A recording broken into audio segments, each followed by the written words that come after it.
An arrest has been made concerning the leak of Pentagon documents. Jack Texteria, a 21-year-old U.S. Air National Guardsman, is believed to have led online groups where classified files appeared. I'm Tyrone Bowman. This is Tyrone Bowman Tonight. According to The Guardian, who is Jack Texteria, the man arrested over Pentagon files leak? The FBI has arrested a 21-year-old Air National Guardsman in Massachusetts suspected of being responsible for the leak of U.S. classified defense documents that laid bare military secrets and upset Washington's relations with key allies. Jack Texteria was arrested at his home in the town of North Dighton by FBI agents. Helicopter news footage showed a young man with shorn dark hair, an over-green t-shirt, and red shorts being made to walk backwards. A team of agents standing by, an armored vehicle dressed in camouflage and body armor pointing their rifles at him.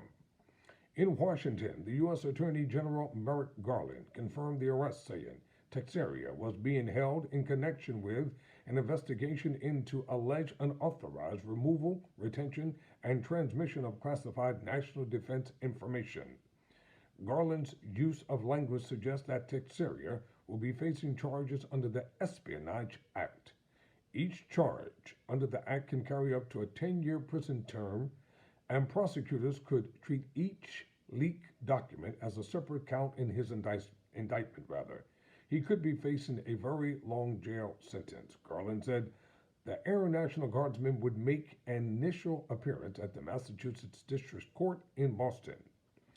Airman First Class Texeria was in the 102nd Intelligence Wing of the Massachusetts Air National Guard under the duty of the title of Cyber Transport Systems Journeyman, responsible for keeping the Internet working at air bases.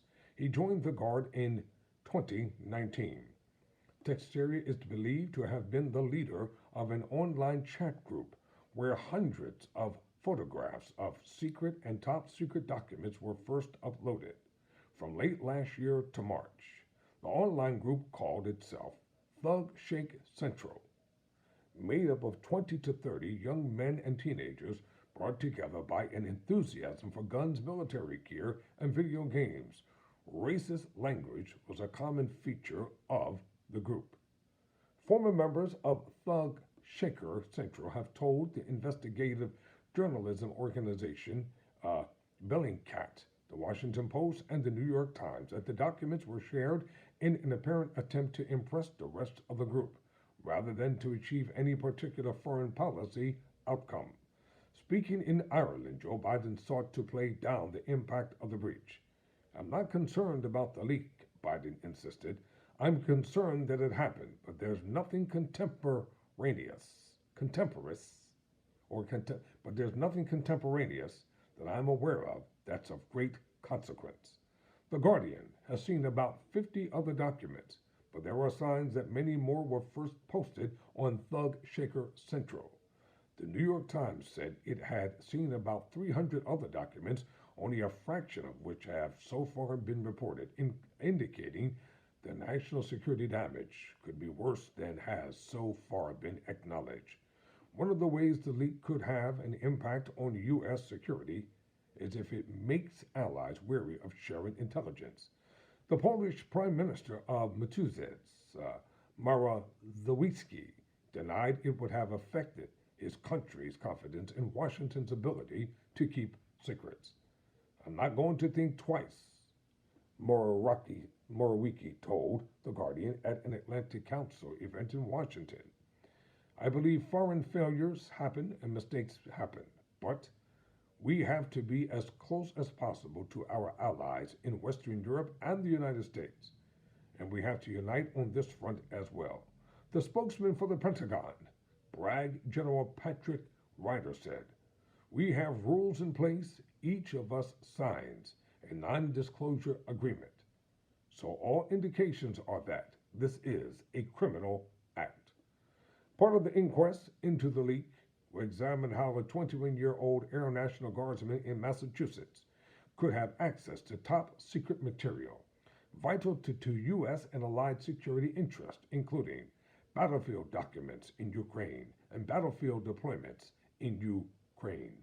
The Pentagon said on it was reviewing its policies on safeguarding classified material, including updating distribution lists and assessing how and where intelligence is shared. It's important to understand that this is not just about DOD, the Defense Department. This is about the U.S. government, writer said. This is about how we protect and safeguard classified information. We do have strict protocols in place, so anytime there is an incident, there's an opportunity to review that and refine it. Roads were still blocked off to 1841 Maple Street in Dighton, Massachusetts, where Teixeira was arrested. Neighbors described Teixeira as quiet and polite, and the family as community spirited. His mother, Dawn, owns a floral business to retired Air Force officer Mario Correa. Teixeira's father, he said, was retired from the Air Force. Nice people, so this is a shame. He's probably going to spend the rest of his life in Leavenworth, said Correa, referring to Fort Leavenworth Prison. Teixeira is listed as a low-level member of the 102nd Intelligence Wing of the Air National Guard based on Cape Cod. He was stationed at Joint Base Cape Cod. There's going to have to be a precedent set. I feel for him, but my goodness, what a bummer. This is seriously stuff. He took an oath, said Correa. The women believed to be Teixeira's mother, Dawn Dufault, previously. Dawn Teixeira and her husband, Tom Dufault, own a nursery called Bayberry Farm and Flower Company. Calls to the company went to voicemail on Thursday. A message said the business is closed this week. The company's Facebook page had made mention of Jack Teixeira in June 2021. In December, listen, this is important. In December 2020, Jack is on his way home today, tech school complete, ready to start his career in the Air National Guard, a message said under a photograph of a welcome home balloon. In December 2020, the company posted congratulating Jack on his 19th birthday beneath a picture of a person in military-type dress. Among some of the newly reported leaked materials are documents showing knowledge of infighting between Russian intelligence and the Defense Ministry. In one document reported by the New York Times, U.S. officials describe how the Federal Security Service, or the FSB, had accused the Defense Ministry of trying to cover up the extent of Russian casualties in Ukraine. The FSB said the official statistics did not include the dead and wounded from the National Guard or two significant militias involved in combat, the Wagner mercenary force, and fighters field by the Chechen Republic's warlord leader, Ramzan Kadyrov. The U.S. intelligence assessment was that the spat demonstrated the continuing reluctance of military officials to convey bad news up the chain of command.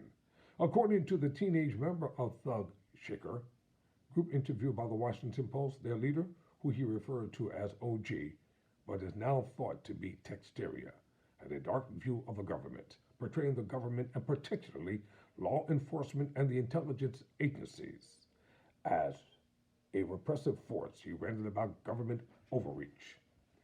The teenage group member was in touch with the man he called OG in the days leading up to his arrest and said he seemed very confused and lost as to what to do. He's fully aware of what's happening and what the consequences may be, he said. He's just not sure on how to go about solving the situation. He seems pretty distraught about it. In his final message to his fellow group members, the fugitive told them to keep low and delete any information that could possibly relate to him, including any copies of the classified documents. I'm Tyrone Bowman. Never surrender. Never quit.